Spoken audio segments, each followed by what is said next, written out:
Hey Gwen. Hey, what's up, man? Not much. Oh shit, hold on, I'm getting an echo. You've probably got. Have you got the stream open?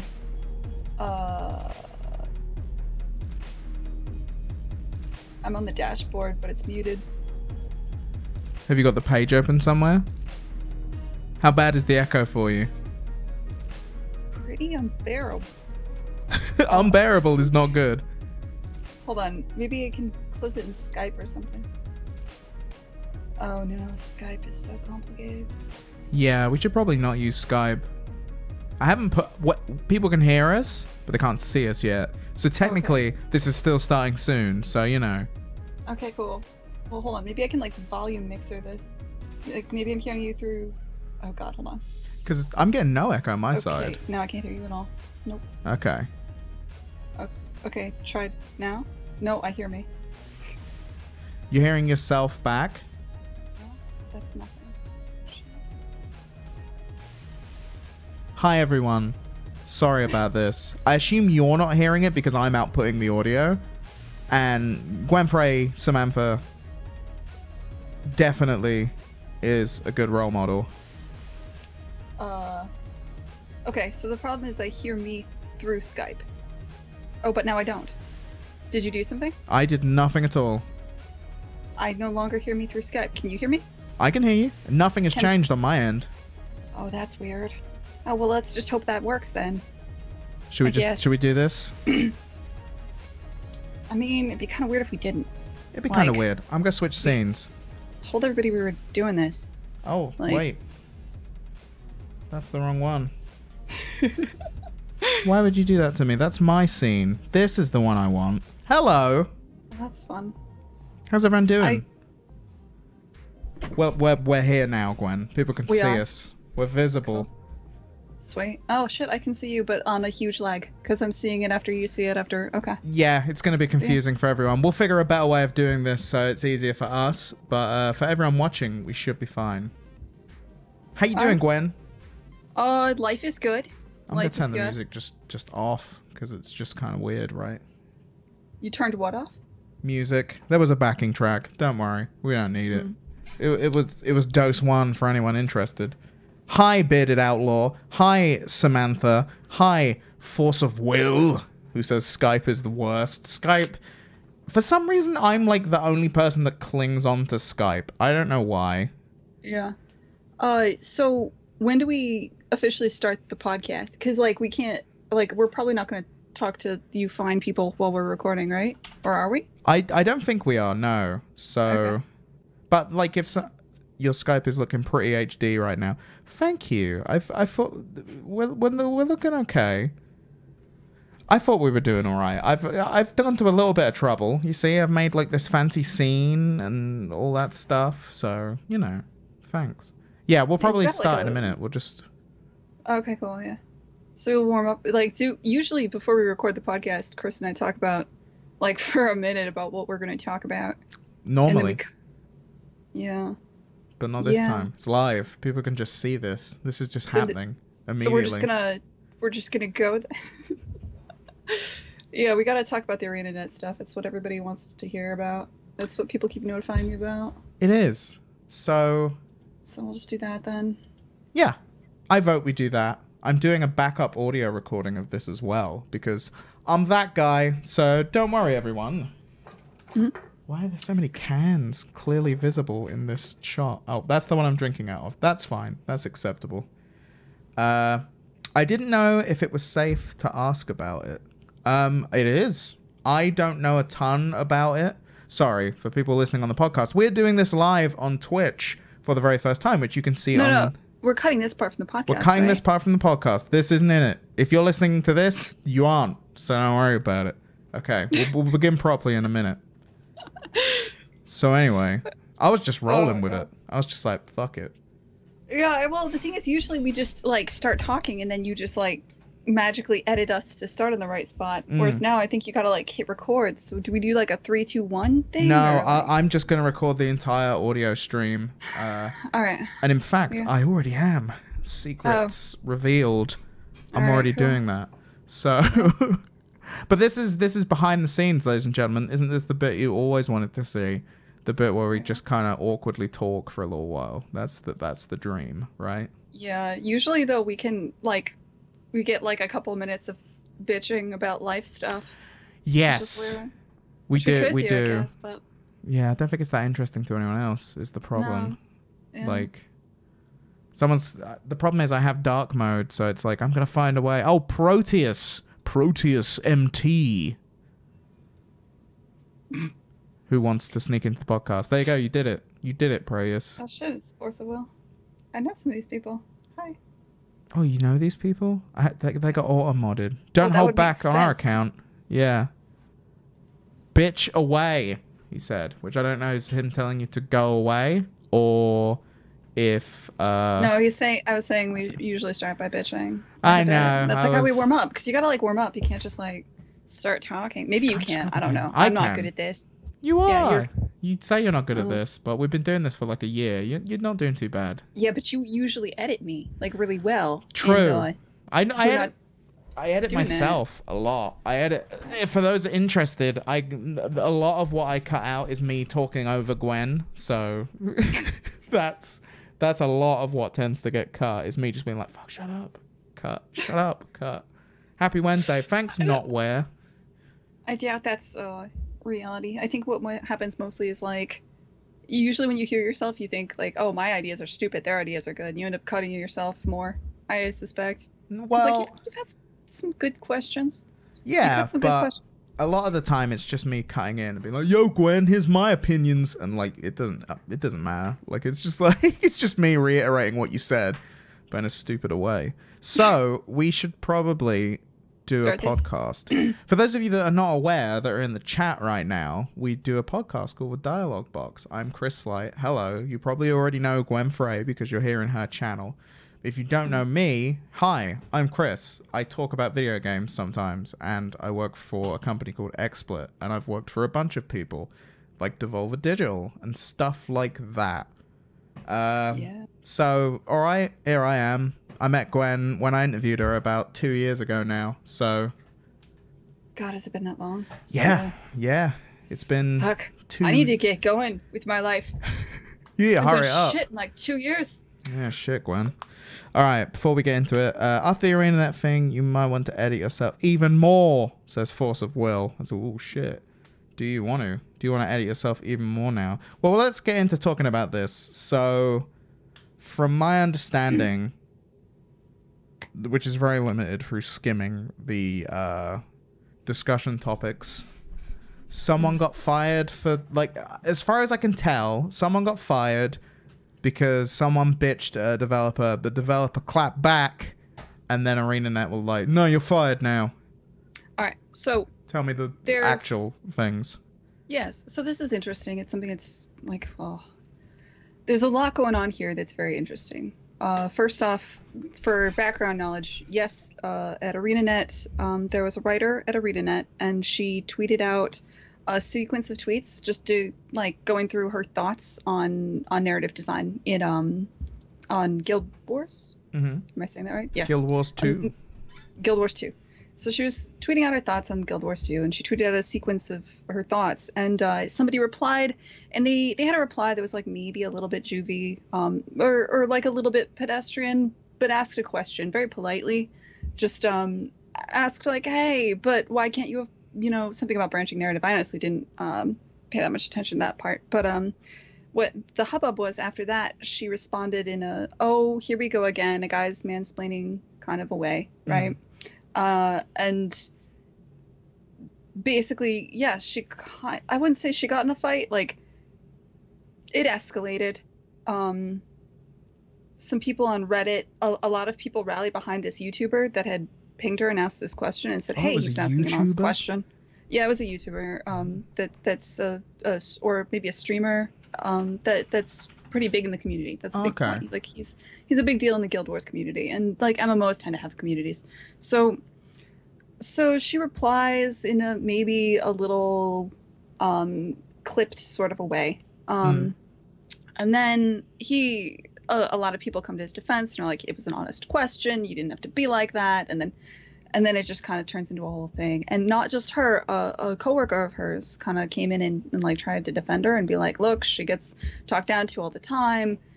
Anyway, ArenaNet, it escalated to the point where it did kind of, they were being kind of mean to each other online. Like people were being extremely mean to her and she was, you know, not having it. And then in the end, she got fired pretty swiftly. And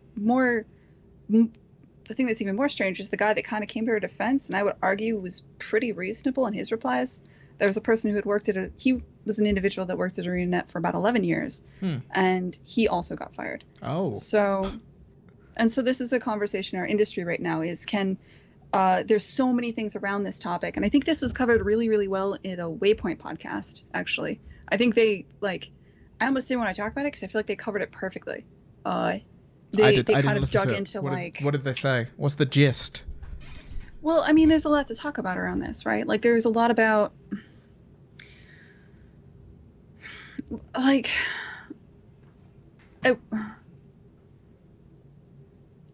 it goes into at what point do you stop doing something like, okay, so I'm a game developer. Like, at what point do you stop being a hobbyist game developer? At what point do you become a person? Like, I'm obviously not a hobbyist, I do this professionally, but at what point when you start, I'll share thoughts and ideas online and I'll have back and forth with my Twitter followers and stuff, and I keep it pretty polite. But on the other hand, like, I've got a very small number of Twitter followers, right? And so I don't have this experience of, like, I put something out there and then I get 50 people having the same kind of pedestrian comments. Like, and you don't see that. Like, that was an interesting thing that the Waypoint people brought up was, like, if you're replying to somebody on Twitter, you don't see that, like, 50 other people have already sent that reply.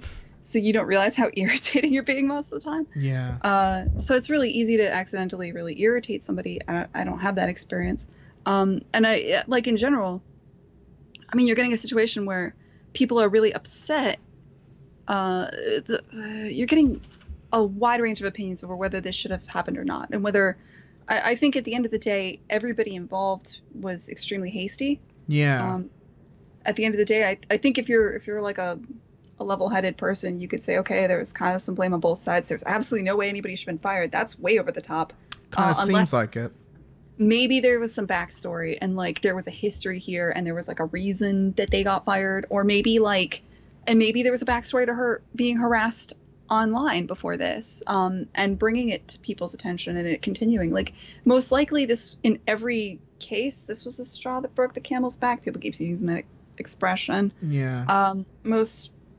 It's one of those things where it's impossible to know if you're not there, but everybody wants to speculate, so everybody is, and it starts a bunch of conversations. Is your Twitter personal? At what point does your Twitter cross over from being personal to not?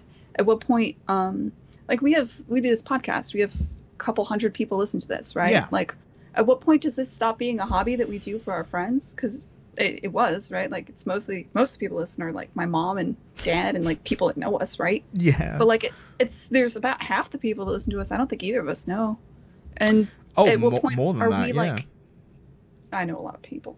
You do. No, I don't. I look at the demographic breakdown. I'm like, I don't know that many American people. Yeah. But like, at what point does it stop being something you're doing for fun, and at what point does it actually kind of become a platform, right? Like, do we have a responsibility if we have a platform to say certain things? There's just a lot of questions and to me, like, this has been incredibly interesting because it is one of those things where it's like the people who are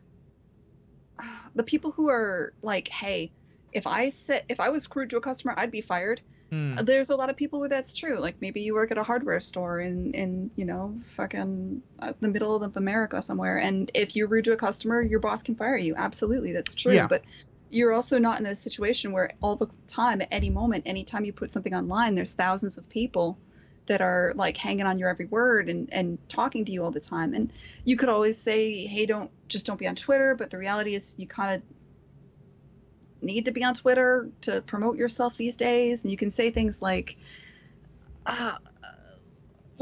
there's a reality here that if a guy working at a hardware store out in the middle of America says some racist shit on his Twitter account, like, maybe not going to be fired, maybe is, but at the end of the day, there's 30 people following him, right? Yeah. Whereas if Roseanne says something racist, it's like, well, that's several million people. Yeah, and your show is cancelled. Yeah. And at what point do you have to respect the fact that you have a platform and you have to use that properly? And at what point, at what point does your social media account stop being personal and become actually kind of professional? Especially when you don't really have a choice over it. Like, I don't choose who follows me on Twitter. No one does, right? So, like, you could always make an argument where it's like, well, if you don't want to hear what I have to say, don't follow me. But then, I mean, no one's going to get mad at Joe Hardware Store worker out in middle America, but they're going to get real mad at Roseanne because she just is so much more influential. Yeah. But you don't get to choose how influential you are. So you just kind of like end up in this loop where it's like, well, at what point does social media become a responsibility? And at what point do you represent your company versus representing you? And at what point, there's so much in this that's extremely interesting to me too, because it's like, I mean, you spent like 2 years trying to convince me to get on Twitch. And there's something Twitch and Twitter have a weird way of being really personal. They have a weird way of making it feel like you're really, really close to somebody that's a total stranger, right? Like you can, like, and I've been on both sides of that. Like there's loads of people that I follow that I'm like, I know everything you think and I'm totally friends with you. And I'm like, then we've talked about this, and then you meet them in real life, and they're like, "Who the hell are you?" Like, yeah. Or in my industry, it's crazy. You got to do the double take of like, okay, I've been following them. I know everything they're doing, but I have to act like I don't because that's weird. I don't actually know you, but I do. But I might have met you, and every time if there's been a potential where I've met you, we've probably been drinking because it's some industry event. So it's like, okay. Do I know Ryan Clark actually in the RL because we were drinking together at one point? And what did he tell me then versus what did I hear from Clark Tank? Right? Yeah. And I can't. And should I admit that I watch Clark Tank, or is that weird? Like, is it weird? I don't know. I don't think it is, but then I don't know. I go in at a different angle. So I don't know. But yeah. These weird game developers never admit that they follow each other as much as they do, or everyone else is following everyone else way less than I do. I don't know. One of those two things is true. But nobody's following you. Turns out you're like, oh shit, it's just me. No. Oh man, and you do get that too sometimes, right? Like you'll be talking, so somebody will come up. I've been on the other side where people have come up to me and they've talked to me as if they know me, and I'm like, pretty sure I don't. Or they'll assume, especially if somebody is more important than you. They will assume that you know everything they're doing, but there's too many people in this industry. Yeah, so and I get that. Like, I get that with streamers, and I don't know who the fuck they are. So they'll come over and be like, "Oh, hey, it's me. Here I am," and like, with an attitude on them, and as if they are important, and they probably are to some people. But to me, in the moment, especially when I'm like production rather than like a host, you're just like, I do not fucking care. Who are you? Are you meant to be on there? Then go on there. Like, I just need this to work. Like, so. Yeah. Well, you get that a lot more with people who stream. They tend to assume everybody knows them. That is absolutely true. Yeah. And indies, it's interesting. Like in AAA, somebody will come up to you and they'll be like, an old friend of mine, even people I know very closely. I have a lot of friends in the Dishonored team, and I haven't played Dishonored 2 because I'm a terrible human being. And I've mentioned this every podcast. I still haven't rectified it. Yeah, I'm really looking forward to it someday. Yeah. But like, the thing is, I can in AAA, because there are so many games and they take so many hours to beat. You just kind of assume that people haven't played your game and you're friends anyway. Like, it's not a big deal. Whereas in the indie community, it's like, you better not fucking admit you haven't played their game. Yeah, that's got to be a tough one, right? And you better know what the hell they're doing, but not really, not to a point where it's creepy, just enough, right? Yeah, like, oh, I saw you were doing the thing. Like, that's enough. Like, you saw you were doing the thing. But yeah, the whole ArenaNet thing sounds...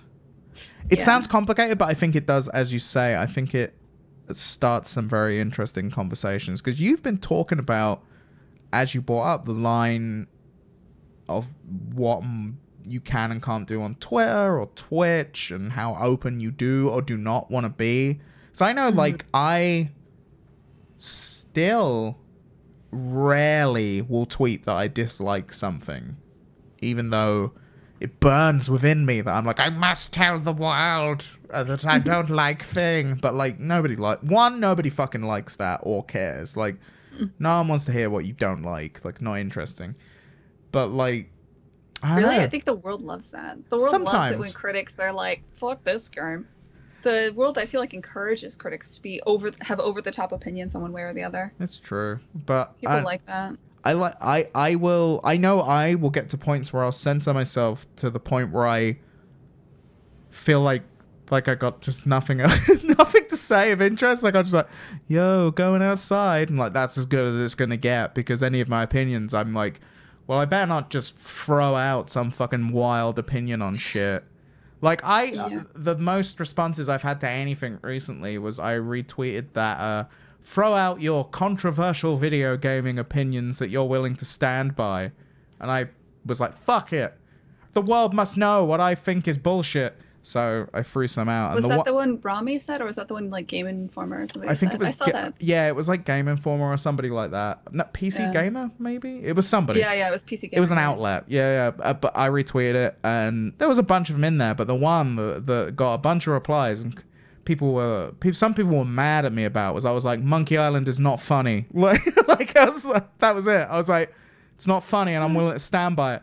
People were like, the fuck are you talking about? Monkey Island's not funny. It's fucking funny. And I was like, never made me laugh, therefore not funny. Like, jeez. But that was the one time, and people were not happy, and that's when I'm like, oh, that's maybe why I don't do this, because what have I achieved except some people being like, no, you're an idiot. And I'm like, see, I feel like in my mind, you have it so much easier, because like, who cares if you don't like something and people disagree with you, and you can have kind of a debate? That's fine. Like, it's fun to debate about why you like things, or why something is better than something else, or something like that.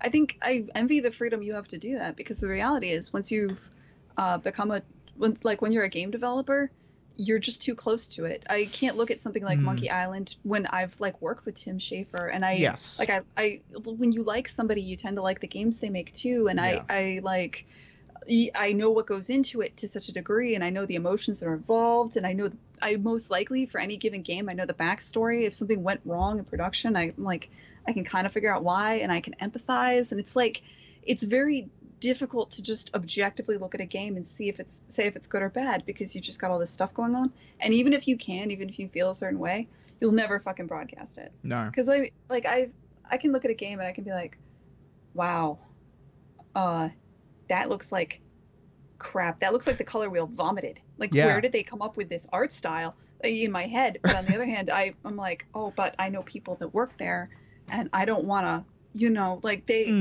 they put time into this. This is their baby, and there's probably a reason. Like, nobody is trying to make crap. Like, everybody's trying really hard, but there's maybe constraints or something. Like, most people I know are extremely passionate about what they make, and I mean, you have to be. You don't make it in this industry if you're not, extraordinarily driven, for the most part. I mean, you don't, like, nobody's sitting around like, well, I guess, I mean, I could be a lawyer or a game developer. I think I'd make more money as a lawyer, but maybe I'd have more fun as a game developer. Maybe. Like, no. No. Like, that's not, no one's like maybe on the fence about being a game developer. You fought for this shit. Like, it wasn't easy, right? And the people, and so to just shit on someone's work is hard. It is. And that, I think, was part of when I did that tweet. It's that weird relief of just being like, fuck it, I don't care anymore, and just like throwing stupid opinions out to the wind, and just being like, you know what, fuck it, I'm not gonna think about all of the things that I should think about as a rational adult, and be like, no, look, here are all the reasons why you wouldn't do that. And it's like, fuck it. But I bet you do feel that way when you look at streamers and stuff, right? Like, something that's in your field.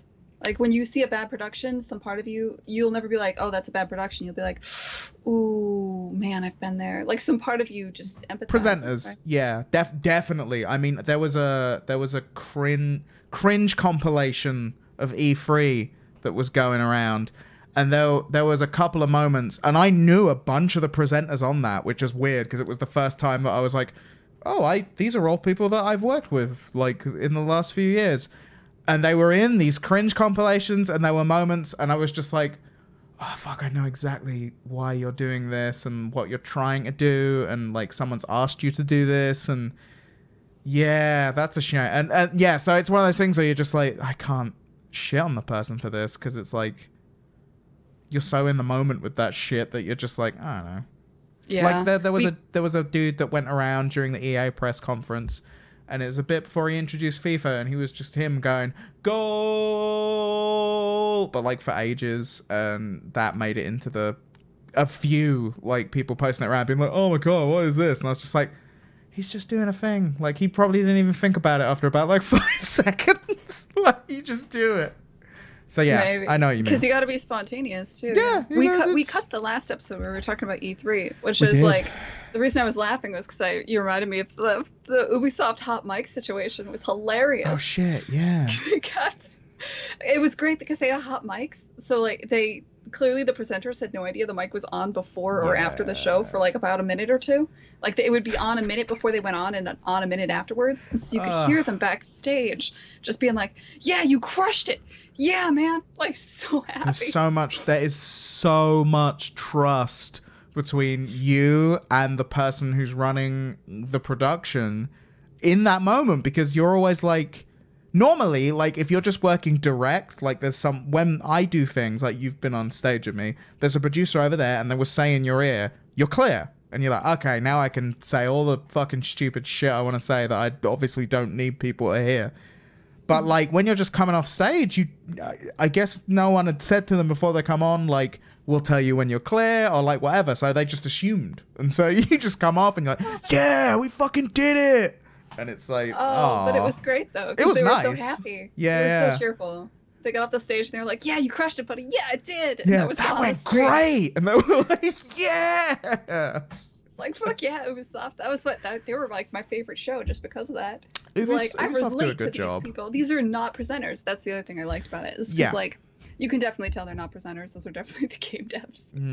That's a double-edged sword. I'm always like, I watch some press conferences sometimes, and it's like, because all the executives are suddenly like, I can be a presenter, and it's like, no, like, because a lot of companies like Ubisoft, they will hire people that can present, or like EA, they will hire people that can present. But if you're a Microsoft or a Sony, they all, for some reason, suddenly are full of hubris and like, I can do it. Like, and it's like, yeah, some of you kind of can, but also some of you kind of can't. And like, it's tough to watch, but like, that's just my opinion. I don't know.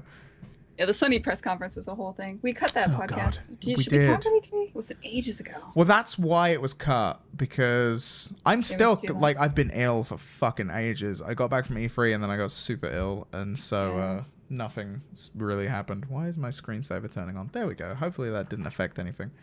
Yeah, Technology is hard. Technology's hard. But yeah, we did talk about E3, and I ended up not editing that episode because I was ill. But yeah, E3 was fine. Like it was a lot. Remember. I don't even remember. It was in the now. long ago. There's been like so much drama between then and now. God, there has, right?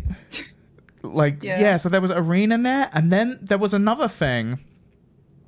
Well, there was a hot day where everyone was telling me that everyone was a game dev, and I didn't fully source why. Like I was just like, I'm still trying to wind back where that started, and I think it was the same ArenaNet thing. I think because it's the same thing. It went weird. Like someone somewhere said something, probably on Reddit. That's where most of the weird shit starts. Yeah. And about like writers aren't game devs anyway, and then that turned into like people started fighting over who was or wasn't a game developer. And then it became like, my janitor is a game developer. And then like, for some reason, my feed was full of people who were like, the most important thing at your studio is a programmer. And I was like, is everyone just like, everybody on Twitter is just like, has their, like, is bursting, waiting for this one moment where they can be like, I'm mad about this. And felt like it. This goes back into like, so it kind of all winds back to there's a lot of interesting conversations around this ArenaNet stuff, right? Because like some of this that started is, we go around and we talk about imposter syndrome, and we tell everybody exactly things like this, like everyone is a game developer. Have you made a game? You're a game developer. You're entitled to have an opinion. Like, do you work HR at a game company? You're a game developer. do you, and we say these things, and then we talk about imposter syndrome and how it doesn't, no matter where you are, even if you're a student, it doesn't matter. You have the right to have an opinion. Don't have imposter syndrome. But then that makes it very difficult when people, I don't want to say take it too far, but people, if you are a student in college who is maybe not quite made a game yet, you're working on your first game, maybe you shouldn't be trying to correct professionals on Twitter, or maybe you shouldn't be putting up YouTube videos on how to do something necessarily, if you've never actually done it before or done it successfully. The number of YouTube videos about, I'll go to, I'm on Reddit. You know I'm on the internet, right? I'm aware. Yeah. Yeah. We're on it right now. Every time I go on Reddit and somebody's like, here's a video on XYZ, here's a video on how to do something in production, or here's my personal hot take on whether you should use Unity or Unreal, right? And they'll present themselves, they'll be like, I'm a game developer, I've been working in games for 3 years now, and then they have the dumbest opinions when I go to their YouTube channel and watch the video. And then I look it up later, and I'm like, oh, you've been in college for 3 years, and you've never shipped anything. Yeah, I guess it's a little different. And you don't want to be sit down and shut up. But I can totally understand why a writer who's working, who took the time to outline her process and why she was writing the way she did, in a series of tweets, and put that on Twitter, and somebody corrects her first thought is probably oh, this is another fucking YouTuber, this is an armchair game dev correcting me. And I can understand how somebody could have, I could understand if she's been corrected by 50 million armchair devs, how that can go, we can't simultaneously tell everybody you have imposter syndrome, you're a developer no matter what, and then be how do I put it? There is such a thing as expertise and experience, right? Of course. And to be fair, I've my own personal opinions about this. I personally feel that she overreacted.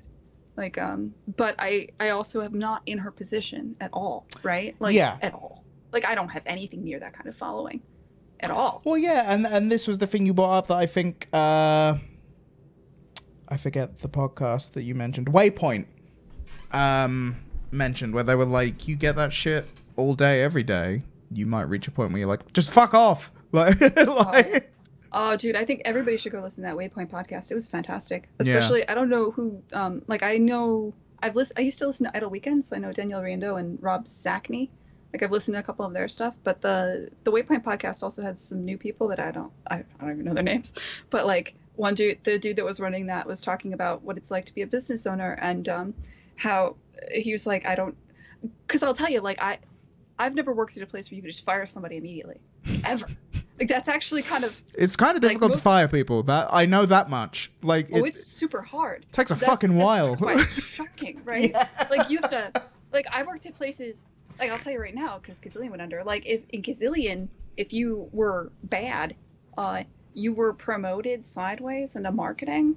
So if you were an artist, now you're a marketing artist, and they gave you nothing to do, and they waited 6 months, and if you didn't leave, then your job would be redundant. But it was a long process. And everywhere else I've worked, it's we are going to you have to have a paper trail of problems. Oh yeah. I've never seen a situation, and it's always been there's some dead weight at some of these studios, there's some people who are really not ideal, and you just wait out the 2 years until eventually the project ships, and then you do your cleaning house at the end.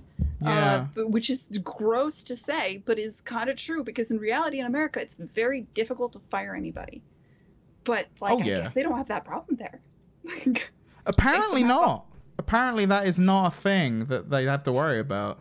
I don't know. There are some times where it's what is it, gross misconduct or whatever. This is boring. I'm just talking about corporate strategy. I know if it's cut it. If this is true, this is true.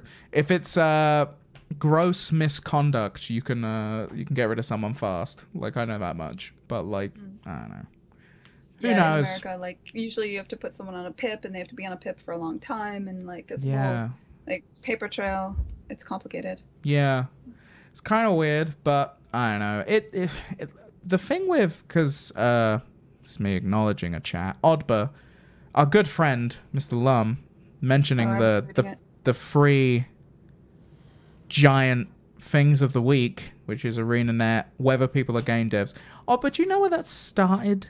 Because I couldn't trace back how... I just went on Twitter one day and people were saying, everyone ever is... I think I made a joke saying that as far as I can tell, every single person ever is a game developer. But I couldn't trace it, and I was being very flippant. So I didn't know what it was about. Yeah, it's like I said, I think it started on Reddit. I think it had something to do with people talking about writers not actually being game developers, because most of the backlash seemed to come from writers, and then it turned into a bunch of jokes, and nobody really knows where it started. This is actually interesting. I've never been a part of this, where it was so much subtweeting happened that nobody I know can figure out where it originated. It just was there. We're just like in inception of subtweets. We haven't worked our way back to the reality yet, which is part of like why Twitter is bullshit. This goes into like social media is horrifying. Yeah. Society is collapsing. Oh, Chris Lum doesn't know either. He also has no idea where it began. It's like, nobody knows. Started somewhere. Who fucking knows? But yeah, I don't know. But yeah, it is difficult to know. It's difficult to suss out who is an authority figure. We've reached a point where online it's so easy to put your ideas out there. Pretty much everybody can present themselves as an authority figure. Oh, fuck yeah. It's also reached a point where you have such incredible access to everybody all the time, right? Like if you have a thought about game narrative, then we have to stop picking on her. But like if you have a thought about how to be funny in a game, you can tweet it at Tim Schafer, and maybe he'll reply, and maybe not, and maybe 50 other people have already tweeted that, and you don't know that because you don't see that. And if he reacts negatively to what you say, if he's like, everybody asks that, check this link, then somebody can link that tweet in an article, but all anybody else will ever see is that one exchange of like, nobody will see the 49 other tweets that Tim Schafer got, right? Oh, I actually have from this week a story that relates to that. It's not video games, so it relates exactly to that. So my favorite musical artist in the world, Devin Townsend, has just put out a new live DVD. And I'd seen he tweeted something about how the mix on the YouTube videos that had gone up to advertise it were weird. Like the drums were too loud, some of the guitars were too quiet. And I saw that tweet, then my DVD turns up, and I'm sitting and watching it, and I'm like, man, the drums are too loud. Like, and like, it sounded like, from what the discussion was, that it had been mixed from 5.1 into stereo, but not very well. So I was like, and I was like, well, that's weird. And I was like, maybe I can help because no one else is talking about the Blu-ray yet. I filmed a little bit of it, specifically, on my phone, and was like, oh, you see this bit here? Like where the guy's playing the guitar, but you can't even hear it. Like it feels like everything's mixed weird. Like that's the best example on my phone I can get. And I tweeted it to him, and like his reply was, hang on, let me find it because it was still like the most recent thing he tweeted, and it made me really sad. He just put, I'm so confused. I thought I'd nailed it. I think I'm going to take time out from the internet and just focus on writing Empath, which is his next album. And I was like, oh no. And then I looked in his replies and like, obviously, same thing. Loads of fucking people had tweeted him about it. And I guess because I'm verified, I got through a bit easier. But it's just lots of him being like, well, maybe I just fucked up. And he's like, I guess I just fucked up. Like to lots of people. And I was like, oh no. And like I sent him some reply. I fucked around with my whole musical system and like made it sound a bit better. And I was like, oh, I fixed it. It's fine. And I was just like, oh God, he seems so sad. Like, and I was like, no, I love you. Yeah. So that was not a good day at the office. And he hasn't tweeted anything since. I sent like 3 more replies being like, oh, well, I fucked around with it and it sounds better. And like, dude, no, let it go. Let it go. Oh, I have now. Like I immediately did. But yeah, like that's nobody wants that. Like when you're a creator and you put something out there because usually in game dev, it's actually kind of the opposite. Like you get, if somebody sends you a bug, you assume 100 other people have hit that bug, but nobody bothered to tell you, except for, and that's true. Like, so if you work in an MMO or an online game, what'll happen is the people who are in your forums are the people who are not playing the game, and they're not playing the game because something is wrong or they're unhappy. Yeah. So all you get isn't the negative, right? Mm. You don't get the positive because the people who are happy and playing the game aren't on the forums. They're happy and they're playing the game, right? So you just get inundated with it. And I can definitely see if you're somebody who's like, he doesn't have a community manager that's used to just dealing with the negative all the time or some shit, right? Yeah. Like, he's just some dude making music. So yeah, like hearing that blip like 100 times a day. That's gotta suck. You fucked up. Here's how you fucked up. I think you fucked up in this. It's like, oh, and this is the thing. Like, you look at it, the advantage you had from his perspective, I guess, is you look at all the comments. There's no one saying like, you fucking idiot, like fuck you. It's all people being quite considerate, but it's still all the same thing, which is like this thing you've been working on for fucking ages that you thought you'd nailed. Like, it's wrong in some way, and here's me telling you about it, and it's just like, oh man, like that sucks. Yeah, and that's the worst, because like, it's easy to brush someone off if they're clearly a jerk. Yeah. It's harder when they're all nice and you can't reply to them all. Yeah. It's just lots of people being like, oh man, hey, I noticed. Because yeah, like you say, I didn't know who else to tweet other than him. Like, I guess maybe the record label or whoever fucking put it out, but like, or just know that like if somebody knows there's a problem, then you know, like, don't just you're not helping. No, turns out I thought I was. I genuinely thought I was like, no one's mentioned anything about the Blu-ray yet. I'm looking at his timeline. Oh no, the Blu-ray has a problem as well. Maybe he doesn't know about this. I should let him know, like, because you don't want to sell more of them and have them all be fucked up. I'm like, I'm not too worried, but here we go. It's a thing, and it's like, no. He'll get over it. The other thing is, like, I mean, it's weird because we put our stuff out there. So when you have, most people fall into a much smaller, okay, so like most people are neither Roseanne, nor are they like the guy working at the hardware store, right? Like, most people are somewhere in the middle where it's kind of gray, and every now and then something happens that my friend who was working on Battlefield, and like, he's only got maybe 3,000 followers. He's not a big deal on Twitter. He's kind of a big deal, but he's not a big deal. And he was like defending his artistic expression on Reddit, and it exploded. And like, now he's got like, his phone is just ringing off the hook, and he's dealing with like, and the one hand you're like, whatever, you're a public figure, you have a Twitter. It's like, yeah, but he's not used to like. He's not used to that. Like, that's a whole different level. And you can just suddenly go from this kind of very low tier to this high tier very quickly. And people kind of expect you. It's easy to creep into this place where, like, at some point, like, I don't even know if we're there. I don't think we are. Like, are we... Okay, so, like, a lot of... I mean, we don't plan this show, right? Like, not really. No. Like, we don't think carefully about how it impacts the world or anything like that. Maybe we should. That's the thing. Like, maybe we should. Like, it's only it's small.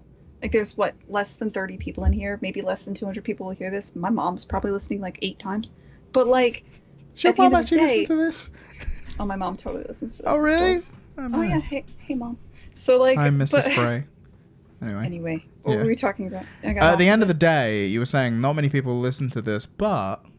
Oh yeah, but like, so we got some feedback. I posted that we did this on Reddit one time, and somebody was like, it's a good podcast, but they tend to have a lot of neoliberal bullshit, like something along those lines. Really? I remember the words neoliberal bullshit, and I was, and I messaged them. I was like, well, you know, was there something I said that offended you? Like, where do we stand here? And what it comes down to is just like, an individual felt that we had a responsibility to talk about certain things that are going on in the games industry, and to talk about how politics affect the games industry. Because if we don't talk about it, then that's irresponsible. But I mean, like, at what point is that true? You can definitely, because I'm mixed on this, because it is true that, like, during Gamergate, a lot of people didn't talk about Gamergate, and there is sort of a thing. It's like, if you were on the sidelines, so you didn't talk about it, then what the fuck's going on there? But on the other hand, it's like, God, does every single person need to talk about every single negative thing every day? And when do you cross this line where it's your responsibility to talk about things? Or like, you're not allowed to just have an opinion and like be a person with off the shelf opinions, because I mean, you know, I imagine if you're like a very big deal and having an opinion online about technology impacts the stock prices of something, Yeah. you're pretty like, okay, you've crossed into influential. Yeah. And if you're like Joe Hardware Store, don't give a fuck guy, okay, you can probably just say whatever online. It won't really matter. Doesn't matter. It's just your opinion. No one. It's your but like a lot of us fall in the middle. Most of us fall in the middle. At least most of the people I know fall somewhere in the middle, where like some percentage of people listen to them. Everyone's got some kind of small community that follows them or listens to what they say. And how much responsibility do you have there? It's like, I don't know. Like, that sucks. I don't want to be responsible. Like, I kind of like hanging out with Chris and chatting. You know, like Chris, fun, happy, you know, chat with Chris late time is good. Yeah. And it allows us to be really off the cuff because I don't have to worry about that stuff.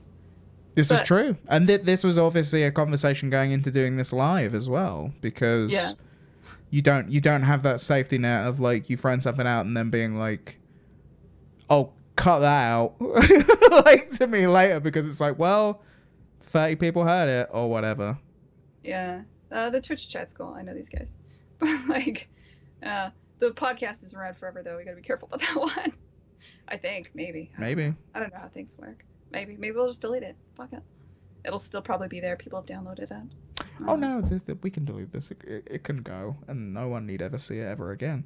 But yeah, no, it's an interesting thing, because I definitely, well, on average we get like 300 odd people will listen to an episode nowadays, and it's like, if you put all of them in the room, that's a reasonable amount of people. Like, you'd be like, oh shit, okay, 300 people are here, and they're all like, we want to hear what you got to say. And it's like, do you have, it's weird. Like, even with the Discord, like, because I run my own Discord, and there's a level, because we talk about mental health, and people will talk about their mental health in there. I've made like a whole set of rules, and part of it is explaining that, and this has not been an issue yet, but part of it is explaining that I'm not a medical professional, and like, anything that's said, like, you shouldn't come here seeking genuine help and all that kind of stuff, because it's like, you need to make sure you cover yourself with that to begin with. Yeah, that is actually high risk now that I think about it. Like, hopefully people don't do that. Well, I feel that way, and I'm like, part of this is also like, maybe we're just on our own bullshit right now, because like, we're not a big deal at all. Yeah, really. That helps. Like, in the grand scheme of things. Yeah. Like, no, which helps, I think. But like, people will come into my chat. I've asked a couple of people in my Twitch, the very small fucking Twitch following I have, like, why they do it, and that's like why they watch me on Twitch, and like, oh, I've learned all kinds of things about Blueprint, and I just want to be like, don't. What? Holy shit. No. This isn't how things are done. Are you doing it all wrong? This is incorrect. Go follow. Oh my god, no, man, no. Go follow like Epic. They do actual like educational streams. What are you doing? I'm mostly fucking around like most of the time, talking about dumb shit. Like, this isn't good. This is a clown in a basement. Go be better. But like, Gwen Frey, clown in basement. Well, like, go be better. Like, yeah. Oh, I got one person. I don't know if she was like trying to be really nice, but she's like, yeah, I mean, I follow you because I think it's good to see women making games, and it's cool to watch like a lady make games on Twitch, and you exemplify kind of like what women can do. And I was like, holy crap, that's unacceptable. Amy Hennig exists. You don't need me, man. Like, there's women doing way better shit than me. Like, don't put that on me. I'm not propping up the gender. Jesus, no. Gwen Frey. No. Yeah, she is definitely not propping up the gender. You should hear her as soon as we're offline. Oof. Horrible. No, I was just like, no, seriously, Amy Hennig, she's amazing. Jane Ang, great speaker. You got like, like we got, there's a list like of powerful, well, smart. I mean, there's something to be said for that person who is like, oh no, your stuff actually is important to me, like, and that's fine. Yeah, but it's fine so long as it doesn't come with any kind of weird responsibility. We can do the other part of this, like, we're circling around the ArenaNet stuff again. Like, we can do this because I don't work at any kind of 2K company anymore or anything like that. Like, no one gives a fuck what I say, so it's like, I'm not in any position that what I say realistically matters. I mean, there are certain topics that I will not go into big detail on. Like if we were to talk about streaming software, I couldn't really go super deep about it because I work for a streaming software company. But like that's about it. Like otherwise, no one gives a fuck what Chris has to say. So it's like we got it kind of easy. I care. Oh, I know you do. I'm one of your followers. Thanks, Gwen. You're welcome. I'm glad. It's self-serving. But wait, what were we talking about? So yeah, wait, what were we talking about? Oh, geez. We were talking about responsibility to an audience and whether you feel like even we do, or how much that kind of reaches out into the world, and like I don't know. Yeah, it's hard to say because there isn't a lot of this goes into. There aren't a handful of experts anymore. There's tons and tons of little communities that people belong to, and so how much just responsibility does each person have? And a lot of it is like, I mean, some part of your brain has to be like, get over your bullshit. Yeah. You know, like we're not the big deal. No, none of us are big deals. But then again, no one is a big deal anymore. There's very few big deals. Actually. It's true. It's true. We've kind of like, I don't know the word for it, distributed the big dealness. Yeah. No, I know what you mean. Instead of having like a couple of influential people in the world, there's now like a lot. Anybody can be on the internet, and everybody seemingly is. Well, in terms of the actual podcast, I would like to wrap it up here because there are a few questions in the Twitch chat that we're going to answer, but that will be exclusive to you, Twitch chat.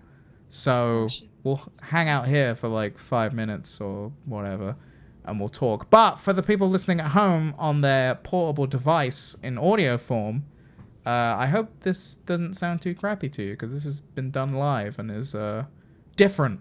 So let us know if you've liked it, if you've enjoyed it. And yeah, I'll let Gwen Frey do the traditional sign off. This has been Gwen Frey and Chris Slight, and you've been in the Dialog Box. Bam. I pressed stop. Should have like we could have recorded that. Me saying that once and then reused it every time, and we never did. Oh, I did use one once. Do you remember? Like, hello everyone in the chat, by the way. Hi. Oh yeah, hi. So that was the podcast. Nailed it, guys, says Force of Will. Thanks, man. No, I do not want to save that there. So this is the bit where there's even less of a plan than there was before. That's episode 62, I want to say. Do I have to send you anything? I wasn't recording. You don't have to send me a thing. I recorded the whole audio thing, so I got it all going on. Save. I did this. I was talking to, I was on a Twitch thing with Brammy, or like on a Skype, and at the end of it, I was like, bye. And he was like, did you just fucking do that? It's like, I don't know how to end a call anymore. Like, I don't know how to. Hello, everyone, by the way. We are still live. Hello. Hi. There was a weird dude I had to ban halfway through the thing. It was being weird. Good on you for reading the chat. I keep an eye on it. I keep an eye. Like I was like, I've done this streaming thing before. Clown in a basement is a boss, and Gwen and Chris's shitty pixel art battle royale. Fuck yeah, middle-aged nerd. Yeah, nice. Someone asked a question about streaming. Proteus, I'd love to hear your perspective on whether you think it can be harder to be a smaller streamer, given that the smaller community feels more connected and have more access to you since you're actually responding to their comments. Maybe. I've never been a bigger streamer, so I don't have anything to compare it to. But I know bigger streamers, so I don't know, because I know a lot of. I only know like there's a guy called Spooky, who is a very big deal in the fighting game community, and he has thousands and thousands of people watch all the things that they do, and audience-wise, I think he's just like, it's just too much. Like, so he's put it to subscriber-only mode and all that stuff. But for a smaller one, I don't know. I don't find it. It can be difficult. It can be difficult to manage a community. I know that much. And I've definitely had situations Not too many of them, but there's definitely been situations where I've had to like, where like part of my day is worrying and thinking about what I'm going to do in a community management standpoint. And it's like, fuck, why am I investing so, like, I'm not making any money off of this. This isn't actually my job. But then it's like, you know, I've created this community and I should really do it right and stuff like that. And it's important to me that these people have a nice place. And so there's work with it. I can see that. Whether it's harder or not, I don't know. But there you go. That's my brief answer for that. I have a question for you, Chris. Like, go, Gwenfrey. Have you ever like had a situation where somebody thought you were talking about them, or they like pinged you, without realizing that they didn't know you in real life? How do you mean? Well, or like somebody walks up to you in real life and talks to you, and they've forgotten that they don't actually know you. Oh, yes. Yeah, I've had that a couple of times. People have walked up to me and be like, "Oh, hi," and I'm stood there being like, and they're talking about shit that I've done. Like, I have that at conventions, especially conventions in the UK. Some people will come up to me and start talking, and particularly when because I used to be, for those interested, I used to be a very minor big deal in the UK on cable television. Back when you peaked. Back when I peaked, there was a time when I was on a video game television channel and I hosted a few shows on that and all that good stuff. And so going to a video game convention, genuinely, some people would know who I was. And those are the times when people would walk up to me and be like, "Hey man, yeah, they're talking to you about this stuff." And until I tried to suss a username out of them, I was like, I don't have a fucking clue who you are, or if we've ever met, or why we're talking right now at all. And yeah, because the problem is, because a big part of my job became interviewing developers. So like I've spoken to people and thought they were different people working on different games, and I've been like, "Oh, so how's the game coming along? How's that thing going on with the game?" And they're like, "What?" Like halfway through the conversation, I'm like, in my head, I'm like, "Shit, you're not working on on that game. You're working on another game." I would have played along with it, depending on the game. I'm like, "Yeah, it's going great over here." Yeah, so I have had that, and it's weird, but you just have to kind of figure out why someone might know you very quick.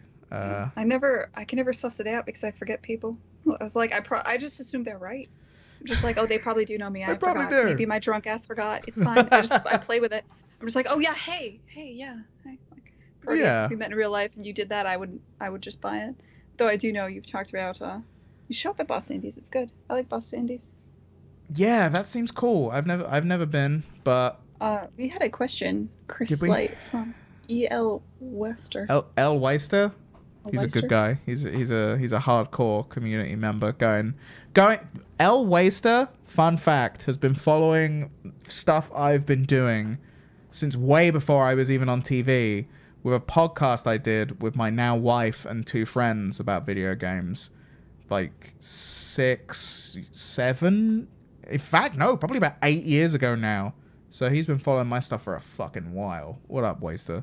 What was his question? If you both could have picked a game to have been a part of the development for, either in dev or talent capacity, what would it be? Now, do we each have to answer, or is this like a joint, like, what would make us both happy question? Well, me and you. I don't like being, shackled to your gaming opinions. I know you're all about that fucking truck simulator bullshit. I don't want to be a dev on that. I'll be honest, though, there was a brief window of time where there was a lady who was also interested in making a truck simulator game. We were both like, because I was like, I have so many ideas. Like, of a driving game that's really relaxing. I was like, oh my God. And she didn't end up with time to do it. But it was just like, there was a time. But, yeah, no, I imagine separately. What video game were you not a part of that you'd be like, fuck, I would love to have worked on that? Ooh. It's interesting. I mean, there's the hubris side of me that's like, I wonder what would have happened if I was at BioWare and worked on that Mass Effect. Andromeda? Like, I wonder. That's straight hubris, though. I know the problems they have. I don't know. Oh, you're like, if I was there, I would have everything would have been fine. Would life have been different? No, that probably would have best game ever. I would have honestly probably, if, I don't know. You'll never know. But most likely, if you can't enact change, Like it's better to leave than have something like that. This goes back to it's a hard situation. Yeah. Facial animation burn, says Praise. We did a whole, but that's our most successful podcast ever. We did a podcast about that, yeah. Our podcast, because Gwen Frey is sort of a big deal, our podcast got mentioned in, like, because we were so hot on the hot take, we were, like, fucking right on it. And it went on Reddit, and it had, like, 2,000 and something people listen to it, and we were like, oh, shit. You're very excited about that day, Chris Light. Dude, that was good. That was like, shit, we've done it. We made it. We're billionaires. And, like, it didn't pan out the way I thought. How things work now. No, I just keep paying money for us to do this. Like, I don't, like... that goes to another, like, the thing that they brought up on Waypoint. God, that podcast was so good. They brought up that we all do this for free. That, like, and I mean, we've talked extensively on the podcast about, like, why do we do a podcast? Yeah. And there's some kind of, it comes down to some of it's self-promotion, which is important. But it's also, if you're a developer, extremely dangerous. But it's necessary if you're an indie developer. So it kind of makes sense why I do it. And Chris Slate, again, same thing. It gets his voice out there into a new group of people. And you're kind of like famous. I mean, it makes sense for you too, I guess, because you're like famous for your opinions on game dev stuff and game stuff. Yeah, I mean, a lot of it for me in terms of why we do this is at this stage it's like I just like doing stuff with Gwen. Like it's just enjoyable to me. So, but yeah, a lot of it is like get your to be doing something doesn't hurt, and it being fun. Like a big thing, like I said, because El Waster there, who was listening to a podcast I did like 7 or 8 years ago.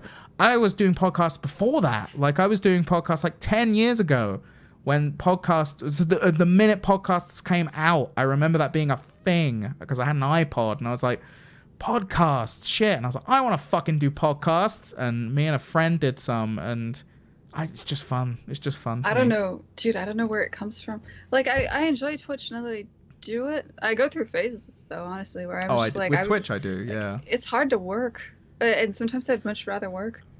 Yeah. And I definitely go through. Yeah, I think some people just have that in them, where they like really want the stage, and some people don't. I worked in theater and backstage with the lighting. Like that was my theater experience. Like not everybody wants that. It's hard to explain. I do. I know you do. I do. It's kind of lessened particularly as this year's gone on. I guess maybe I haven't done any projects that have actually that's probably it. I haven't done any projects that have excited me enough to be like, fuck, I gotta be involved with this. So and the one project that I did do was such a big fucking. This is Score Wars that came from Meow Wolf and was the big Gallagher tournament that we did. That was so much work that I couldn't enjoy it in the moment, and like.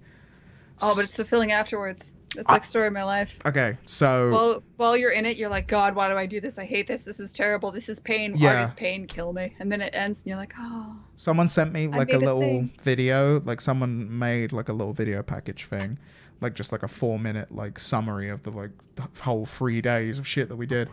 And I got to the end of it and I had a big fucking grin on my face because like that I was even in it at all, and like that it was like. This looks like a real trailer for like a film. This is fucking amazing. And it's like, and those people were all so cool. And I remember all those people. And it was like, it all looks so glamorous in a montage, man. Oh my God. Yeah. In 4 minutes, reality. It looks fucking amazing. Those few days though. Yeah, that was fun. Hey, what's up, Wheeze202? That's right. We've finished recording the actual podcast and we can acknowledge you now. Wheeze is actually a big deal streamer. I see the tick next to his name. I realize that means he is a partnered streamer. Oh, is that what that means? That's what that means. He's a partner. Him and Twitch met up in a room. They shook hands and they were like, "We're gonna split some money in a good way," and that's how I think that goes down. You might need to go speak with your wife, Chris. I think there might be a little more to it than that. Being a partner, I think it's just, as far as I'm aware, I signed a piece of paper and that was like what went down, and then I was just like, peace, and. Now I have another bank account. I don't get it, but average 50 views and partnered, by the way. dude. Wait, are we talking about your marriage or your Twitch account? I have an average of 50 viewers for my marriage. Yeah, it's weird. You don't okay, want to know. that makes sense. You don't want to know how I make money, Gwen. If you guys weren't dev streamers, what would you have done instead, if that makes sense? Fucking failed at life. Like, absolutely failed and achieved nothing except working in a shop. That is all I would have done. That is all I have the skills to do. And that is probably all I would have had the motivation to do. So, fail at life would have been what I would have done had I not managed to pass my skills into other stuff. What about you, Gwen Frey? I'd be making some other shit. You'd be making some other shit. Making film, animation. I don't know. I'd just be making something. I just know me. I got nothing else. Like, this is all I do, right? Yeah. But before I did this, I made animations. Before that, like, I can't think of a time in my life I wasn't making something. Yeah, it's kind of similar for me. Like, this is a fucking, like, my career path makes no sense whatsoever. Like, we talked about it on the podcast before. Yeah, it's like you just kind of, I feel like you have a combination of like inertia and just like at any moment you just kind of reach it's like your life is a branching narrative. You reach a point, you're like, I'm gonna pick this or this, and then you're like, I've consistently got so fucking lucky with the money drying up in one area and then fucking something else happening, and I'm like, oh shit, and I can go over there. But like, there has constantly been like here's this cool crazy thing. Like, even with like the most recent thing that stopped, which was working with Devolver. Like, I got really lucky that working with Devolver stopped, but then I got more work from XSplit, and they took me on in a more serious capacity, and I was like, oh shit, good. Like that, this is kind of linked up in a weird way. Someone called you Gwen making hay Frey, which I kind of like. I can get behind that. Yeah, but yeah, I couldn't explain how I even have money to anyone. It doesn't make any sense. It's the gig economy. Nobody can anymore. Yeah, you're like, how do you pay for anything? I'm like, I keeps panning out, and I'm not fully sure how. So good times. Bearded Outlaw is sad you didn't say his handle. Sorry, Beard. I should have done, but I didn't. Yeah. So here we are. I heard you got a dev grant, Dire Goldfish. Is that true? Yeah, it's pretty cool, man. I'm into it. She's got fat stacks now. She's fucking rich. That is inaccurate. Schlubs over here. Epic. Thank you, Epic. Epic gave away $1 million to 38 people. So you can take 1 million divided by 38 and assume that's about the average. For a second there, I was like, you didn't tell me you got fucking $1 million. No. To 38 teams, and the teams, the more people got doing bigger things got slightly more, and some got slightly less. But yeah, it was pretty. So you can do the math. I forgot the range there. Yeah. It's enough to pay for music and the things I need to get Kind done. They basically funded Kind, with the exception of all the stuff I'm doing, which is most of it. Yeah. I get music now. And that's important. Like, it's great. I'm really, really, really, really glad that happened. Like, I'm extremely fortunate. Grants aren't like a thing in America for the most part, so that was great to win that. And that just goes back to like, Epic's got a lot of money right now. Yeah, they're doing real good. They're doing real fucking good. People are. I've read a bunch of articles about how well they're now weaving narrative into Fortnite in like a really fucking actually cool way that like even I'm like, that's the sort of shit. Do you fucking remember, like, a year ago, we were talking about Red Dead Redemption, and I said, wouldn't it be fucking cool if the sky opened up and shit started pouring out of it, and weird shit that you could do in a world that you've made in a video game? Epic are doing that now with Fortnite, and I was like, that's pretty fucking cool. I don't remember you ever saying that, but I believe it. Well, I did. But yeah, thanks, man. I really appreciate it. And yeah, like, a lot of people congratulated you, by the way. Yeah. Huh? Yeah. No, Weez is working on a game too. I hope you guys all check out his channel if you want to see an actual. So like, I'm making a game entirely. Like, don't follow me. Follow Weez if you want to learn things. That would be a good person. Like, follow Gwen he's cool. as well. She's okay. He's got like he's like a baker out in Iceland that's also making a game. Wait, what? He's one of the people I follow. Like, I'm a huge fan of Weez's channel. Weez, do you do cooking on your stream as well? Like the making of bread and whatnot? That's his job. You can't do your job can't be your hobby. That's okay. Or I guess they're both jobs in his case, because he's crushing it. Yeah, like, I don't know. I'd like to see someone making cakes and then sometimes making a game. But then maybe that's because I'm on a diet and I'd just like to see cakes. So I could just watch them and be like, Dude, when I'm on a diet, I don't want to see no cakes. Cakes piss me off. Ugh. I'm like, fuck you eating cake. God damn it. I'm a very angry person on a diet. I think Wee's left for the brief moment while you were complimenting him and he's just come back. Like, he left and I was like, everybody should follow Weez. He's the greatest. Have a question. I talked about you behind your back for like a while. Sorry, yeah, dude. Weez, we went deep. How do you manage to get anything done with all of that interwebs generated noise in the background? Diagofish, you mentioned before that streaming your work often ends up being counterproductive. Then there's drama of the week on social media, etc., etc. This is something I seriously struggle with lately. Says Force of Will. Okay, so there's different things you can do about this, right? Yes. Like, the first thing is, so I had difficulty when I moved from an environment like Irrational, where I had hours where I had to be at my desk, to an environment where my desk is in my basement, and I make indie games like half the time I'm working on Kind, my personal project. And even before that, back when I first started the Molasses Flood, we didn't have offices, and so I had to get used to working from home. And that was about around the same time I started getting really into social media, and it became very difficult to get work done. And especially now, with every day, people are outraged on Twitter, offended by something. Something's happened every day, especially if you're an American. And it comes up constantly. And if you don't get outraged too, then people will get mad at you for not being outraged. And it's like, at some point, I got to get shit done. And I totally fucking understand where you're coming from. Like, it's difficult to get anything done in an environment where you're supposed to be outraged all the time. It's just difficult. So you find out a way that works for you. For me, like, I tend to get up first thing in the morning. I tend to get up super early. I don't usually eat breakfast until like about 10 or 11. So I don't check email, Twitter, anything until 10 or 11, and I start doing something. And if it's a day I'm streaming, sometimes I'll actually just start streaming. And those are the streams usually where you'll notice I don't pay as attention as much to what's going on in the chat, just because I've gotten into the pattern of when I wake up first thing in the morning, I'd get stuff done. And a lot of it is routine. Once you get a routine of like, from now until breakfast, I don't get stuff done. I'm not allowed to eat breakfast until I get at least this thing done. And then it's like your hunger striking against the work, right? It's like, well, I need to eat, so this better get done. And I'm not allowed to check Twitter until it's done. And I'll check Twitter when I eat breakfast, which is at a set time, like 11 or 10. It's whatever it is I decide that day. And that gets me, like, that tends to actually be the most productive part of my day. And then I check Twitter with breakfast, and then, because most of the world is, I'm an American, and by the time 10 or 11 rolls around, that's about when most people are waking up in Boston, and East Coast isn't even awake yet. So the rage hasn't really started. Like, You've worked pre-rage. Yeah, we're pre-peak rage. Peak rage hits at about like 2 o'clock. Yeah. Nice.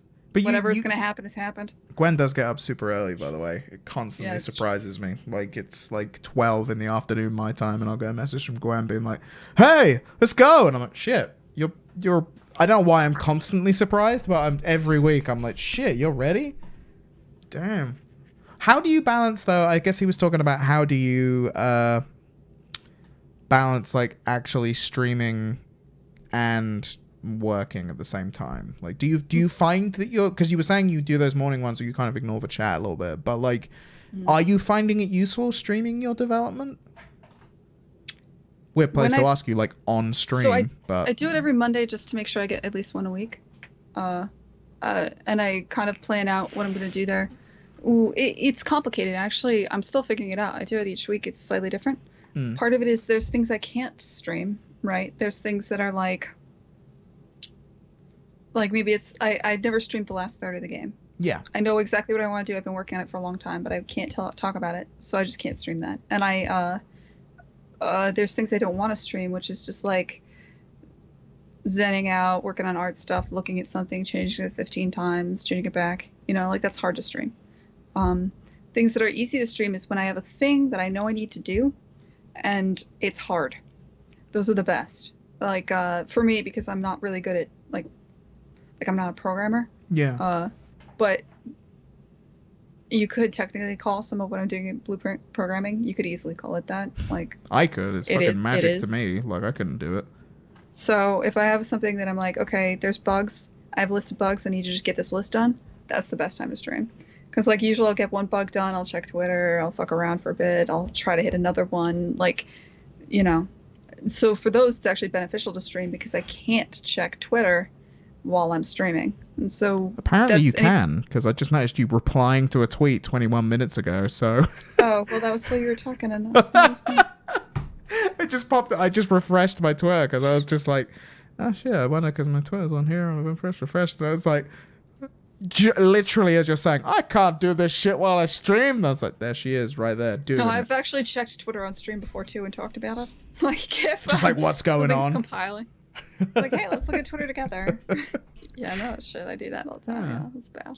I did see, like, Wheeze was saying that he's kind of in the opposite boat. It's I only know streaming my work. I don't know how I deal with not streaming while working. So you really? The only time you work is while you're streaming. Like, that's interesting. I know other people. William Cheer does that as well. I don't like.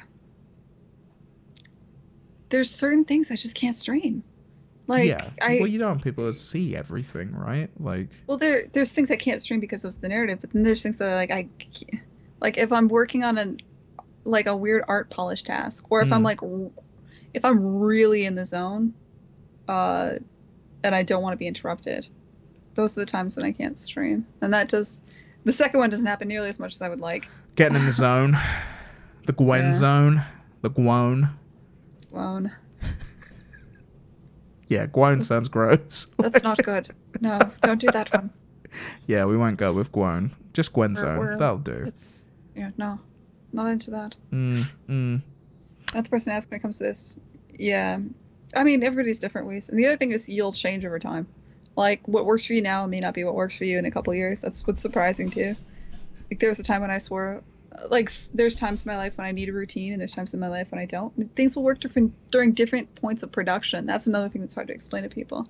There's a lot of people that are really good at prototyping and really bad at closing, and then you get a lot of the vice versa. But when you're an indie... Like, so to large studio, you'll know. You're like, oh, these are the people who are, like pie in the sky, great at prototyping, and these are the people that are, like, the closer. And you'll have a couple of both. And some people can shift in between. But when you're indie, you have to be able to do both. And you need kind of different habits for each side of that. It's not easy. Like, you need a lot of discipline and a lot of structure towards the end, and you need a lot of... I don't know what to do. Pre-pro is different for every kind of game and every person. So, and I haven't really thought this through, so I don't really want to talk about it. But I can tell you that over the life of a project, the kind of skill set and the way you work kind of has to change. That's true. We were talking. I was at the bar last night with a bunch of people, and we were talking about how much we love crunch. Some of us are closers that love crunch. Crunch. I thought you said grunge. I was like, well, that's a weird thing to bring up. From the 90s? Yeah. I was like, we were all at the bar. We were talking about how much we fucking love Soundgarden. Man. Yeah. Fishnets, black and purple. That was our jam. I was like, cool. Good to know, Gwen. People, yeah, Weeds is like, you love crunch? What? Well, I mean, it's something... Oh... I relate. I also love crunch, says Michael Mayhem. Yeah, it's something we've discussed before. Hard to explain because, like, you don't want to encourage it. No. And yes, a lot of people it ruins their lives, and you're not allowed to like it. But there are some of us, like, my dream is to, like, the end of Bioshock Infinite was fun for me. It was great. I was together with a large team. We got so much done every day. We woke up and we got so much done, and every day you were just watching the game get better and better on every vector in every dimension. Because the concerted effort of what were we, like almost 100 people who were all at their peak capacity were working, and it was beautiful to watch. And then it ended, and then you and then you had like several months off to go figure out what you want to do with your life, and that's conflicting, and there's good and bad there. But like and then you could breathe, and I kind of like that actually. I like the scurry run up to the end, and then the a bit of time off. In our case, like I took off I got several weeks of unpaid leave. I think I got 8 weeks of just free unpaid leave. And on top of the PTO I couldn't use because we were crunching. So like, I just took off 3 months, and it's nice. I liked it. Yeah. You're not allowed to though. People are. You're not allowed to promote crunch. No. And I know I see and understand why. Because it's unhealthy. Yeah. But for some people, working a lot, like working for very high hours for a very short period of time, and then taking a break for a period of time, is, if you structure your life in a certain way, if you are a certain kind of person, that is really fun. There are some people who enjoy it. I know a lot of people who enjoy it. They're my friends, actually. Like, but you're not allowed to promote it or talk because it's not fun for everybody. And there's a lot of studios where you don't do that and where they won't do that, and that's good too, and that's healthy. You should have both. Like, I don't. It's controversial to even talk about, really, right? It kind of is, because there are definitely the consensus in development. Twitter definitely is. It is bad, and it's like, yeah, I see that, but I don't think that invalidates your personal experience of enjoying it. And also, like you say, it's difficult because people have families or people that are dependent on them, or they don't necessarily have like, and it's not health for everybody. that can handle it's not it for everybody at every point in their life. Like, it changes. There's no universal here, right? So no, but I don't think that invalidates your opinion that you kind of liked it. Because I can see that. Like, I definitely know, especially that feeling at the end when you're done with a really fucking stressful, difficult thing, and you're... Yeah. I don't know it to the degree. I've never worked on anything for, like, as long as a game developer has, but I know I've worked on projects that you get to the end of it, and you're so fucking tired, but you're just like, yeah, we did this fucking thing. I hated it half an hour ago because it sucked and we were still having to do it, but, like, now I'm like, yeah, we did the thing. And it's fun for different size teams too. Yeah. Like, it's fun. So when you're on a large studio, the game launches, and then you all and then you start. So you finish the game. It's insert. You get a while. Like, your programmers are still crunching. The end crunch for programmers, especially engine programmers, is like, hurry up and wait. It's a situation where they have to be in the office because if something fails cert, they need to immediately fix it, but there's nothing to do. So, like, there's just a lot of hanging out nervously. Yeah. And then the game launches, and you're usually, like, still in the office. Nobody's gone on PTO yet when the game launches. And then you have, like, those couple days where you're just reading the reviews and shitting on the reviewers, like, as a group. Like, 100 people get in a room and just verbally break down a motherfucker. Like, you have no idea. Like, they'll never know. You'll never tweet it out. You'll never talk about it. You'll like, look at this motherfucker from Polygon. Look at this stupid fuck. And you'll meet him later, and you'll just be like, "Oh yeah, hi. What's up, dude? Hey, how's it going?" So that's one version of it, and then you get like, it's different. I don't know, it's just different. It's different for everyone. Yeah, like this is definitely a thing people like to talk about. Like Proteus saying was in the military, and definitely a camaraderie of the feast and famine cycles of training. Oh, like it's, yeah, man, the people you crunch with, being laid off together, or going through a really hard crunch on a hard project together. Like, that's when you make your friends. Oh, fuck like yeah. Oh, yeah. Like, those are my best friends. The ones that we got laid off together, or we went through, like, a really bad crunch together. Yeah, like, I know, like, my... That's not that's like being in the military service. Thank you for your service. Sorry. Like, Jesus. Yeah. But yeah, it's I guess in my dumber way, I can relate. Yeah, he was relating to you. It's fine. Okay. But yeah, I definitely know... Because working the small teams that I've worked with at XSplit when we do big productions, like, I definitely know there are people that I'm like, whenever we meet up, it's like, yeah, how's it going? And like, I love working with them and shit. But a lot of that is built through fucking like just terrible like production things we've had to do and terrible people we've had to work with and like just the worst shit, everything breaking. Like, we've had fucking like deaths like happen like during, not of people on production, but like deep fucking horrible family shit happen while we've been on shoots. And like the bond that comes at the end of this shit, though, that you're just like, fuck, we all went through some serious shit together that time and we made this thing and like here we are. And yeah, I know that feel. Yeah. As the kids say. Yeah, I don't know what else to say. It's crazy meeting those people later. Like Yeah. it'll be like we have our war stories from 10 years ago. You meet up and I'm like, oh wow, you're a dad now. This is weird. Hey, do you remember when we were like, remember Gazillion? Oh God. Remember the terrible times? People have had a lot to say, actually. Short-term crunch can be really satisfying. I used to work in the event business, and the week leading up to the event, as well as the sometimes 50, 60 hours you'd be awake for the event itself, I know that, is the best time you can have. Yeah, it is. Like, if you're genuinely enjoying what you're doing, it's definitely one of those situations where, like, because I've done those, like, long fucking days where you've had, like, setup and then doing the actual show, like... You've been in the convention center till like 2 a.m. fucking setting the booth up because we're not paying other people to build our booth, so we got to do it ourselves. But like, you're building all that shit, and then you've got the actual show to do like the next morning. And yeah, I definitely know that feeling of like, I wouldn't want to be anywhere else. Like, as terrible as this actually is in a physical or mental sense, you're like, but this is exactly what I want to do. Like, this is exactly where I want to be right now, and this is exactly what I want to be doing. So it's like, this is awesome. Well, I could do this forever. Like, you have the added camaraderie of when you go to a show like that, you're flying somewhere, like probably to a different country, and you're with a bunch of people that are not in the same country, and you're like all fish out of water at the same time in the same place, which is kind of cool. That is nice. Like, because particularly with the team I work with, we come from all different parts of the world to come to like PAX or something like that. So though I've now been to America quite a few times, the first few times you go, it's like, wow, it's like a film. I remember the first time I went to Boston, that was genuinely my thoughts. I was like, this just looks like films. Because it looks so much like New York. That way and I live here. Yeah, it's weird. Like, I walk around, I'm like, this looks like films. This looks like films. This looks like films from the 90s. This is what they look like. And so, yeah. It hasn't changed since the 90s. That's the downside. Michael, that's cool. I would say, Michael, the culture at Gazillion did change rapidly while I was there, and it was always bad. It was just bad in a different way. There was, like, the Slipgate time that had a culture that was interesting. There was, like... in the early days of Marvel Heroes Online, that was actually pretty good. But then it didn't.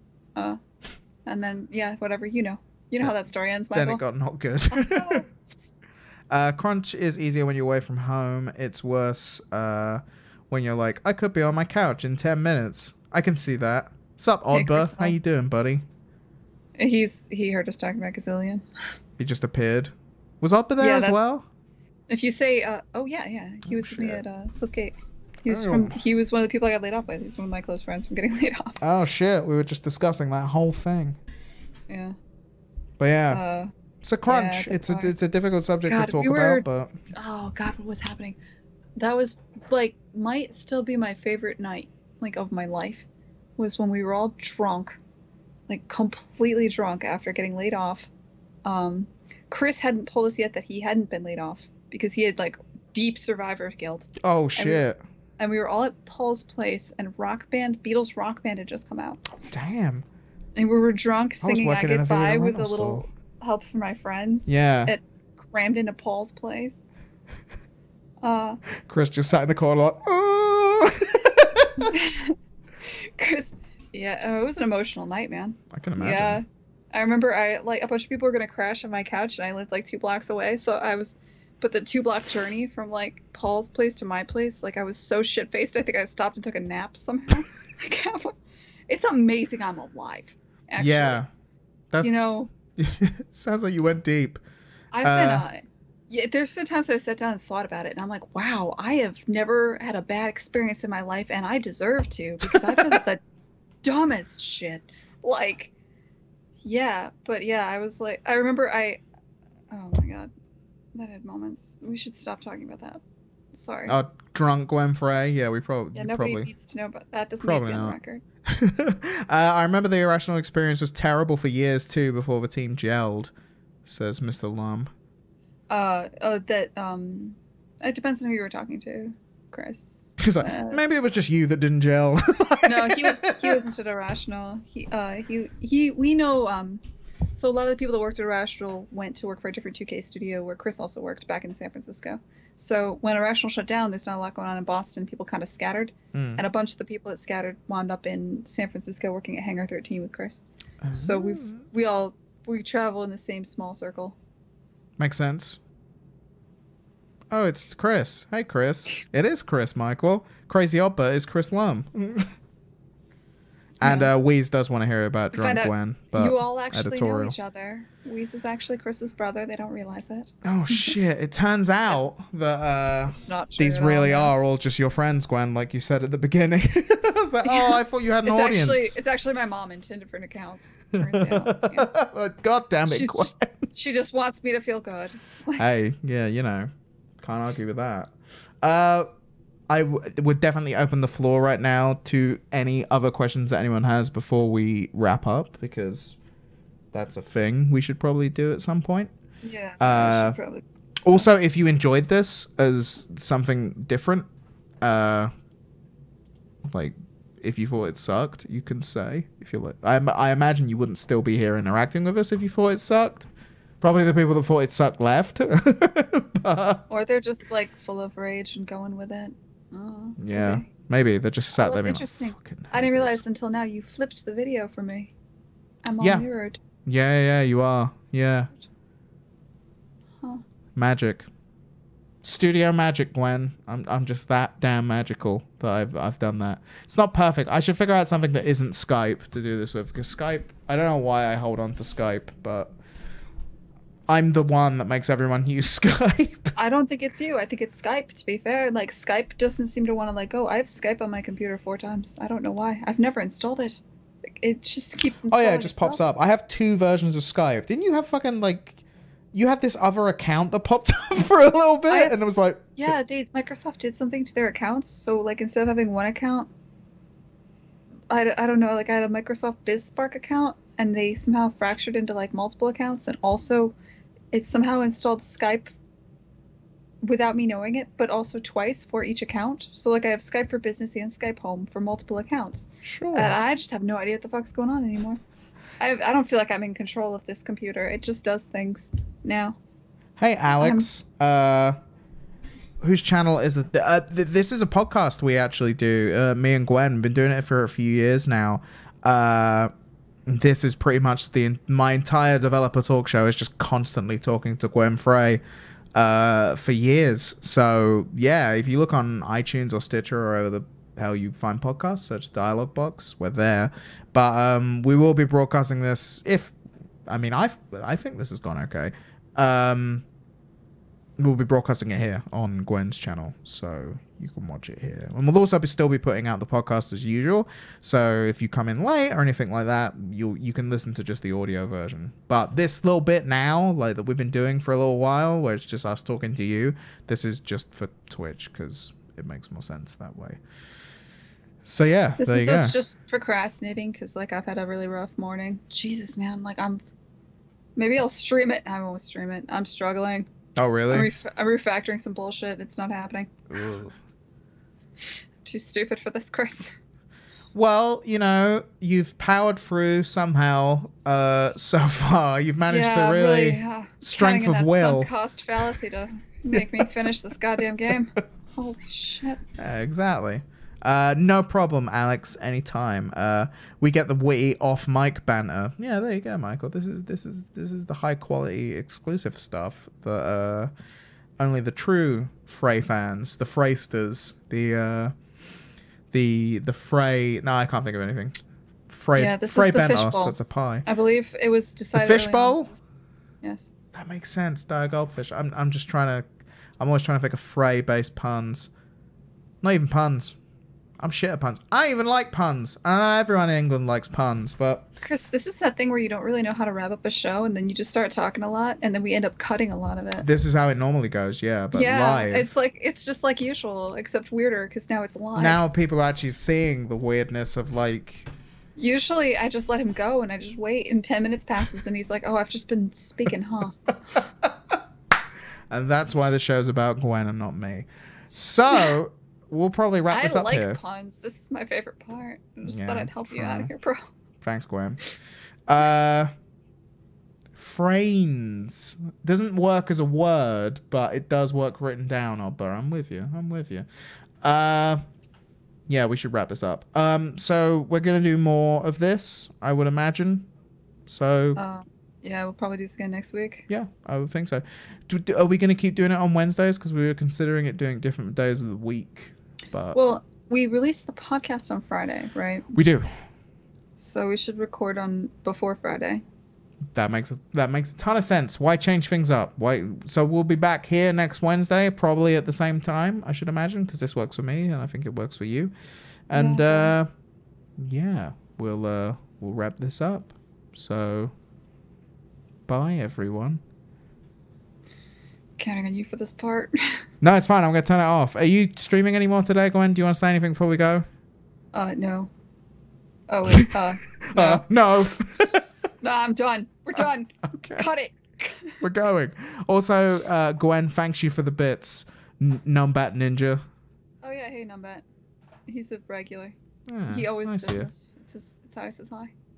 Oh, we already did the actual outro up like on the podcast. But Gwen, do you want to do it again, just for fun's sake? Oh yeah. This has been Gwen Frey and Chris Light, and you've been in the Dialog Box. Bye, everyone.